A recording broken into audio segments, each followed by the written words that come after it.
שלום, מה נשמע? היום השיעור ממוצע. זה חומר לכיתה ה'. אז מה זה בעצם ממוצע? ממוצע הוא האמצע היחסי של קבוצת מספרים. מה זאת אומרת? יש לי קבוצת מספרים כזאת: 35, 20 ו-32. איך אני מוצא את הממוצע שלה?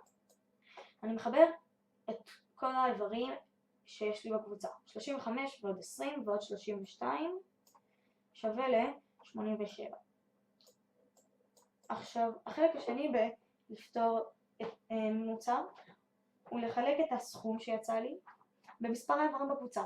יש לי פה 35 איבר ראשון, 20 איבר שני ו-32 איבר שלישי.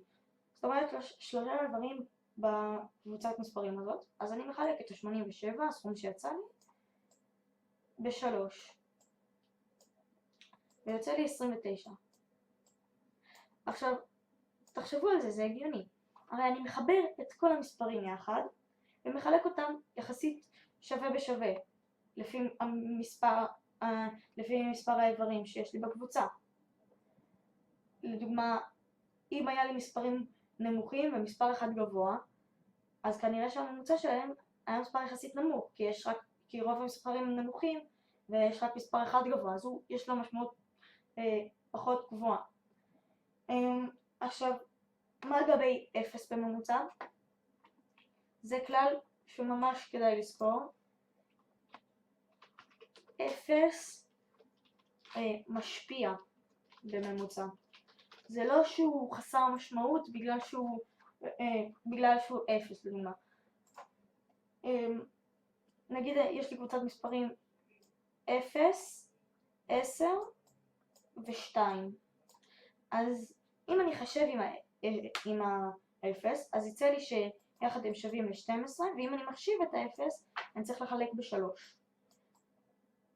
ואז יצא לי שהממוצע שווה ל-4.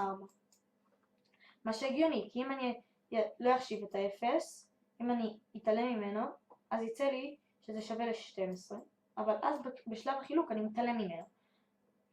ואז אם אני אחלק ב-2, יצא לי 6.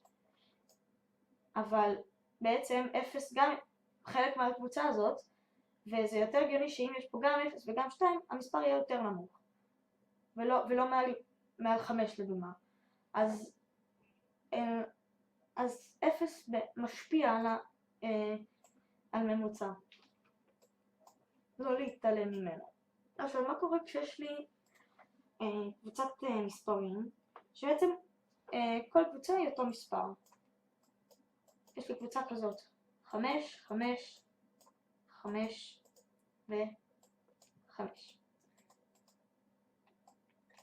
אז יחד הם שווים ל-10 ו-20. ואז אני צריך לחלק אותם ב-4. יוצא לי 5. בעצם הגעתי לאותה מספר. למה? כי בעצם הכפלתי את ה-5 האלה ב-4, כי יש פה 4 פעמים 5, ואז חילקתי את זה ב-4. אז בעצם לא עשיתי פה כלום. לא באמת עשיתי איזושהי פעולה. וגם תחשבו על זה, מה המספר ההגיוני שאמור להיות באמצע למספר 5, 5, 5 ו-5. ברור ש-5.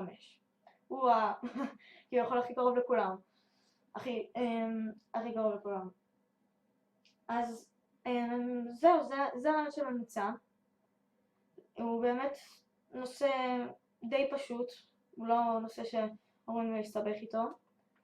אני אתן לכם קישור לדף עבודה בנושא. תשתפו, תעשו לייק אם אהבתם, תכתבו לי אם הבנתם, מה עוד אתם רוצים שאני אלמד. אני באמת אני אקשיב לכל מה שאתם אומרים. וזהו, ביי.